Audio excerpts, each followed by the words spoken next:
હાલોલ નગરમાં આવેલ લીમડી ફળિયા ખાતે અમીરે મિલ્લત ચોક ખાતે આવેલ હજરત ફુલ શહીદ બાબા તેમજ ઉર્શે આલા હજરતના ઉર્ષની ઉજવણી ગુરુવારના રોજ આન બાન શાનથી કરવામાં આવી હતી।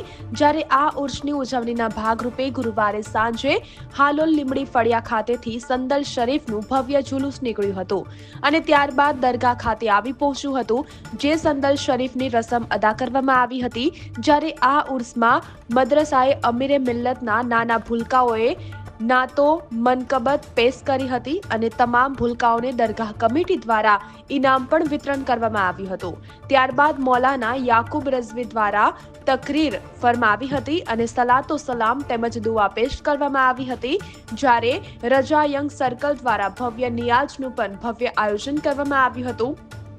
આ પ્રસંગે વડોદરાના ખાનકાહે અહેલે સુન્નતના સજાદા નશીન સૈયદ કબીરુદ્દીન બાબા કાદરી અને હાલોલના ઉલમાએ ઇકરામ હાજર રહ્યા હતા। જ્યારે આ ઉર્ષની ઉજવણીમાં મોટી સંખ્યામાં અકીદતમંદો ઉર્ષનો લાભ લેવા માટે ઉમટ્યા હતા।